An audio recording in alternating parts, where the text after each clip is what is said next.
Video చూసే ముందు జై గణేష్ అని కమెంట్ చేయండి. ఈ ఏడాది సెప్టెంబర్ 7వ తేదీన శనివారం నాడు వినాయక చవితి పండుగ వచ్చింది. విఘ్నాలు తొలగించే బొజ్జ గణపయ్యను పూజిస్తే కష్టాలన్నీ తొలగిపోతాయని భక్తుల నమ్మకం. ఈ సందర్భంగా వినాయక చవితి రోజున పూజలు చేసే ప్రతి ఒక్కరూ ఖచ్చితంగా తెలుసుకోవాల్సిన విషయాల గురించి ఈ వీడియోలో తెలుసుకుందాం. వినాయక చవితి పూజ గురించి తెలియకుండా భగవంతుడిని ఆరాధిస్తే ఎలాంటి ఫలితం ఉండదు. దేవుళ్ళందరిలో తొలి పూజను అందుకునే వినాయకునికి చాలా నియమనిష్టలతో పూజించాలి. విఘ్నాలు తొలగించే బొజ్జ గణపయ్యను ఆరాధించేవారు అనేక విషయాలు తెలుసుకోవాలి. అప్పుడే మీ పూజకు పుణ్య ఫలితం. ఫ్రెండ్స్, చిన్న విన్నపం, వీడియోని లైక్ చేయకపోతే లైక్ చేసి మన ఛానల్ను సబ్స్క్రైబ్ చేసుకోండి. అలాగే పక్కనే ఉన్న బెల్ ఐకాన్ని యాక్టివేట్ చేసుకోండి. ఫ్రెండ్స్, వినాయక విగ్రహాన్ని కొనే ముందు దేవుడి విగ్రహాన్ని జాగ్రత్తగా పరిశీలించాలని వేద పండితులు చెబుతున్నారు. మీరు కొనబోయే గణపతి విగ్రహంలోని తొండం కుడివైపుకు తిరిగి ఉందా లేదా ఎడమవైపుకు తిరిగి ఉందా అనే విషయాలను ఖచ్చితంగా గమనించాలి. వాస్తు ప్రకారం వినాయకుని తొండం ఎడమవైపుకు తిరిగి ఉండాలి. ఇది మీ శ్రేయస్సుకు, సంతోషానికి, అలాగే అదృష్టానికి సంకేతం. శనివారం నాడు వినాయక చవితి వచ్చింది. అయితే ఈ పండుగ ముందు రోజున శుక్రవారం వచ్చింది. సాధారణంగా చాలామంది పండుగకు ముందు రోజున ఇల్లంతా శుభ్రం చేసుకుని దేవుని పటాలను శుభ్రపరుచుకుంటారు. కానీ శుక్రవారం రోజున మాత్రం ఇల్లు దులపకూడదు, అలాగే దేవుని పటాలను కూడా శుభ్రం చేసుకోకూడదు.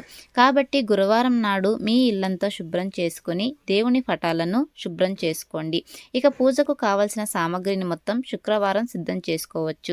ఒకరోజు ముందుగానే వినాయకుని విగ్రహాన్ని తెచ్చుకోవాలనుకుంటే శుక్రవారం సాయంత్రం 5 దాటిన తర్వాత వినాయకుని విగ్రహాన్ని మీ ఇంటికి తెచ్చి దాని మీద ఒక తెల్లని వస్త్రం వేసి పెట్టండి.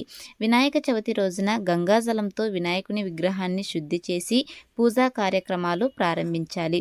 ఇక వినాయకుని పూజలో ఖచ్చితంగా 21 రకాల పత్రికలతో పూజ చేయాలి. 21 పత్రికలు దొరకలేని వారు కనీసం 11 పత్రాలతోనైనా గణేష్ పూజను చేసుకోవాలి. అవి కూడా దొరకని వాళ్ళు మీ పూజలో ఖచ్చితంగా 21 గరిక ఆకులు ఉండేలా చూసుకోండి. ఈ వినాయక చవితి నాడు వినాయకునికి గరిక సమర్పిస్తే మీ జీవితంలో ఉన్న సమస్యలన్నీ తొలగిపోతాయి. గణేశుని పూజలో పొరపాటున కూడా తులసి దళాలను ఉపయోగించవద్దు. ఎందుకంటే గణేశుడు ఒకసారి తులసిని శపించాడు. కాబట్టి గణపతి పూజలో తులసి దళాలను ఉపయోగించకూడదు. వినాయకుడు మధ్యాహ్నం జన్మించాడు. కాబట్టి వినాయకుడిని పూజించాలంటే మధ్యాహ్నం సమయంలోనే మీ పూజను ప్రారంభించాలి. వినాయక పూజ శుభ సమయం 11 గంటల నుంచి మధ్యాహ్నం 1:30 మధ్యలో వినాయక పూజను ప్రారంభించాలి. వినాయక పూజలో ఖచ్చితంగా కలశాన్ని ఏర్పాటు చేసుకోవాలి. కలశంలో గంగాజలం, కుంకుమ, అక్షతలు, కొన్ని నాణ్యాలు వేసి మామిడి ఆకులు పెట్టి ఆ మామిడి ఆకులపైన కొబ్బరికాయను పెట్టండి. ఈ కలశం ముందు విగ్రహాన్ని ప్రతిష్ఠించండి. విగ్రహం పాదాల దగ్గర ఒక చిన్న దీపం వెలిగించి పూజ చేసుకోవాలి. ఇక గణపతికి ఇష్టమైన పూలు ఏమిటంటే మందార పువ్వు, మల్లెపూలు, గన్నేరు పూలు, అలాగే చామంతి పువ్వులు. మీరు పూజించే వినాయకుని విగ్రహం పసుపు రంగులో కానీ, ఎరుపు రంగులో కానీ, తెలుపు రంగులో కానీ ఉండాలి. డబ్బు సమస్యలు ఉన్నవారు, అప్పుల సమస్యలతో ఇబ్బంది పడుతున్నవారు తెలుపు రంగులో ఉన్న వినాయకుని విగ్రహాన్ని పూజిస్తే మీకున్న డబ్బు కష్టాలన్నీ తొలగిపోతాయి. గణపతికి నైవేద్యంగా ఉండ్రాళ్ళు, కుడుములను నివేదించాలి. అలాగే గణపతి పూజలో ఖచ్చితంగా అరటిపండ్లు ఉండాలి. వినాయకుడికి కుంకుమ అంటే చాలా ఇష్టం. కాబట్టి ఈ వినాయక చవితి రోజున మీ ఇంట్లో ఉన్న ప్రతి ఒక్కరూ వినాయకుడి విగ్రహానికి కుంకుమ బొట్టు పెట్టి నమస్కారం చేసుకోవాలి. వినాయక చవితి నాడు మీ ఇంట్లో పూజ చేసేటప్పుడు మీరు తెచ్చిన వినాయకుని విగ్రహంతో పాటు ఒక పసుపు గణపతిని కూడా తయారు చేసి మీరు తెచ్చుకున్న వినాయకుని విగ్రహం ముందు ఈ పసుపు గణపతిని ప్రతిష్ఠించుకోవాలి. వినాయకుని పూజలో లక్ష్మీదేవి విగ్రహాన్ని పెట్టుకున్న, లక్ష్మీదేవి చిత్రపటాన్ని పెట్టుకున్న చాలా మంచిది. ఈ వినాయక చవితి నాడు లక్ష్మీ గణపతిని ఆరాధిస్తే మీ ఇంట్లో డబ్బు కష్టాలే ఉండవు, విపరీతమైన ధనలాభం లభిస్తుంది. జ్యోతిష్య శాస్త్రం ప్రకారం వినాయక చతుర్థి నాడు చంద్రదర్శనం నిషిద్ధం. అంటే వినాయక చవితి నాడు చంద్రుడిని చూడకూడదు. చవితి నాడు చంద్రుడిని చూస్తే మీ జీవితంలో ఎన్నో కష్టాలు ఏర్పడతాయి. చవితి రోజున చంద్రుడిని చూడటం వల్ల కృష్ణుడు కూడా నిందలను ఎదుర్కొన్నాడు. చూస్తారట. కాబట్టి ఈ వినాయక చవితి నాడు ఎవరైతే చంద్రుడిని చూస్తారో వాళ్ళు నిలాప నిందలు పడాల్సి వస్తుందని ఆ గణపతి చంద్రుడికి శాపం విధించాడు. గణేష్ చతుర్థి రోజున రాత్రి 8:44 వరకు చవితి ఉంటుంది. కాబట్టి ఈ సమయం వరకు పొరపాటున కూడా చంద్రుడిని చూడకూడదు.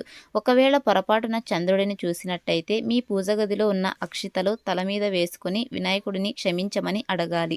ఇలా చేయడం వల్ల ఇబ్బందుల నుంచి బయటపడతారు. అయితే వినాయక చవితి పూజను మాత్రం మగవారు చేస్తేనే మంచిది. పూజలో దీపం కూడా మీ భర్త వెలిగిస్తేనే మంచిది. ఈ చవితి నాడు మగవారు చేసే పూజకు రెట్టింపు పుణ్య ఫలితం లభిస్తుంది. వినాయక పూజలు చేయాలంటే ఎలాంటి మంత్రాలు రాకపోయినా పర్లేదు, ఏకాగ్రతతో ఓం గం గణపతయే నమః అనే మంత్రాన్ని జపిస్తూ ఇంట్లో పూజ చేసుకుంటే సరిపోతుంది. మనలో కొంతమంది స్త్రీలకి పీరియడ్స్ కారణంగా పండుగ చేసుకోవడానికి కుదరకపోవచ్చు. అలాంటి వారు ఈ నెలలో సెప్టెంబర్ 21వ తేదీన సంకటహార చతుర్థి నాడు వినాయక పూజను చేసుకోవచ్చు. పురాణాల ప్రకారం బొజ్జ గణపయ్య తండ్రైన పరమేశ్వరుడు ఎక్కువగా ఉత్తర దిశలో నివసిస్తాడు. కాబట్టి ఇంట్లో పూజ చేసే గణపతి విగ్రహాన్ని పశ్చిమ, ఉత్తరం, ఈశాన్య దిక్కులో ప్రతిష్ఠించి పూజ చేసుకోవాలి. అయితే ఎట్టి పరిస్థితుల్లోనూ దక్షిణ దిశలో మాత్రం విగ్రహాన్ని ప్రతిష్ఠించకూడదు. ఎందుకంటే ఈ దిశలో యమధర్మరాజు ఎక్కువగా నివాసం ఉంటారు. కొత్తగా పెళ్లైన జంటలు రాగితో తయారు చేసిన గణేష్ విగ్రహాన్ని పూజిస్తే చాలా మంచిది. ఇది ఫ్రెండ్స్ ఇవాల్టి వీడియో. మరిన్ని ఇలాంటి వీడియోస్ కోసం మన ఛానల్ని సబ్స్క్రైబ్ చేసుకోండి. Thanks for watching.